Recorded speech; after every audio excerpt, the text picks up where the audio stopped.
Dear love, beloved, tayo po ay mahal ng Panginoon. Tayo po ay kanyang iniingatan sa bawat araw. We are His beloved. Okay? The glorious sunshine reveals His glory every nakikita natin yan sa bawat paggising natin. Kaya tayo po ay masaya. At ang kaligayahan natin ay hindi nakabase doon sa mundo. Mahirap po pag ibinase mo lang sa mundo ang iyong kaligayahan. Dahil sa totoo lang po, ikaw ay mabibigo. Okay? Pero kung alam mo kung sino ang pinagmumula ng iyong kaligayahan, walang iba kundi ang Panginoong Hesukristo, perpekto ang buhay mo. Perpekto as in perpekto spiritually ha. Pero dito sa lupa, yes, meron. Daranasin mo to, daranasin niya. Pero kay Jesus, we are made perfect. Amen? At sa atin mahalaga yung perfection na yun na ibinigay na po sa atin. Okay? So, every morning, nare-reveal ang glory ni Jesus sa atin. Yan. Yung sunshine, no? Ang ganda. Yan ang kagandahan ng sunshine. Okay? Yun. Kita po ninyo, clear na clear ang sky. Pag ganyan, kunin natin yung opportunity na tayo ay maging maligaya. Okay? Yes, I can say opportunity po maging maligaya. Dahil sa panahon po ngayon, marami pong umaagaw sa atensyon ng tao para pag-aralan ng Holy Bible, the Word of the Lord Jesus Christ. Pero huwag tayong papaapekto. Ang sistema ng mundo at sistema ng lahat ng yan, lilipas po. Dapat wise po tayo. Let's be wise. Okay? Hayaan natin ang Panginoong Hesukristo ang maging source ng ating kaligayahan. Okay? At itong araw na ito, napakaganda. Punong-puno ng hope.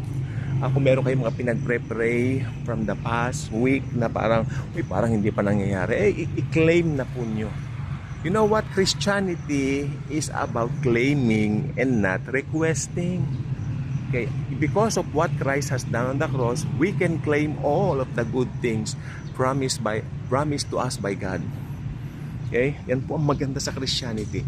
Kaya ang Christianity po napakasarap, napakaganda, napakadali.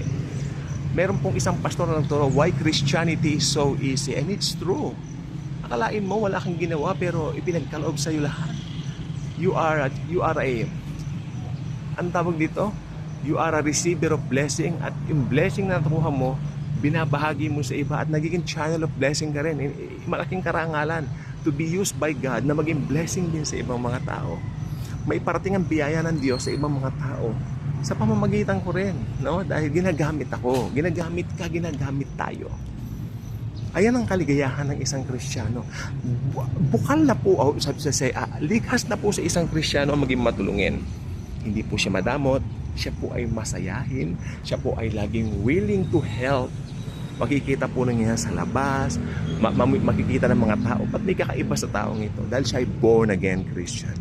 He belongs to Christ Jesus the Lord. Okay? Yan po ang dahilan. Yan ang sagot. Si Jesus. Okay? Pag si Jesus nasa iyo na ang lahat. Maging maligaya ka. Choose to be happy. You know what?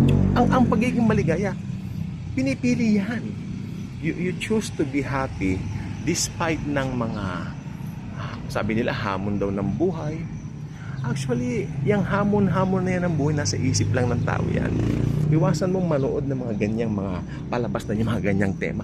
Hamon ng buhay, puro kahirapan, puro kabagabagan. How about manood ka ng mga preachings? How about sa YouTube ka na lang manood? Panoorin mo ang Daily Good Vibes. Panoorin mo itong ating channel. Piliin mo to. Maganda itong channel na ito, no? At ang ibang channel na nagpapahayag ng biyaya ni Kristo. Yan ang panoorin mo. Ang buong maghapon mo magiging magaan. Promise. Yung Cindy, yung aso. Happy. Cindy? Happy ka dahil kay Jesus. Okay? Because of Jesus. Buti pa yung aso, alam niya eh. Di ba? So ayan po ang gusto ko po sabihin po sa atin. Napakabuti ng Diyos. May kanta ang ating Diyos ay mabuti, di siya nagbabago spirit. Damang-dama ko po yan sa bawat araw. Paggising mo, maganda ang umaga, ganyan. Kasi tayo po subjective. Aminin na po natin, subjective po tayo. Kung maganda ang araw na ganyan, no? pa, syempre masaya ka. Pero kung pangit ang paligid mo, bad trip ka. Diba? Kaya I believe subjective po talaga tayo. Okay? And the Lord understands that. It's not hindi yan ano sa kanya. It's not a big deal sa kanya. Okay? At siya po ay pinili niya na i-bless tayo lagi. Yung mga pangako niya, gusto niya maranasan natin sa bawat araw. So claim it. Uulitin ko, if you are a Christian, you're not in the business of requesting to the Lord. You are in the business of claiming because of what He has done on the cross for you and me and to all people. Kaya lang hindi pa nila alam yung kanilang benefits sa cross, kaya yung iba hindi pa Kristiyano at kailangan silang maborn again. Doon magsisimula lahat. Sabi nga ni Nicodemo, paano magiging born again ng isang tao? Ibig sabihin, papasok ko muli sa sinapupunan ng aking nanay.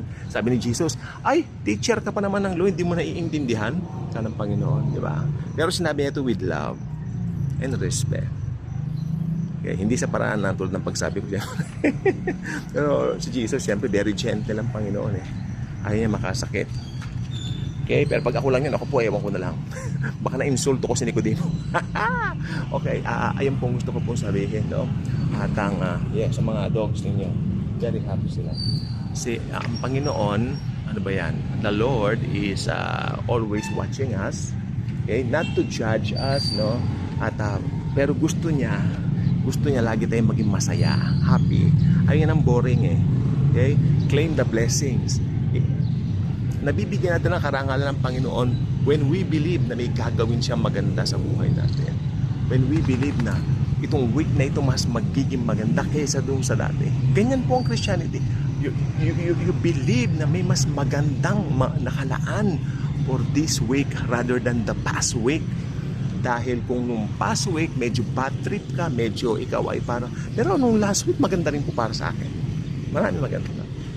Kaya lang po yung kulimlim, yung makulimlim na panahon, medyo nalulungkot ako pag ito.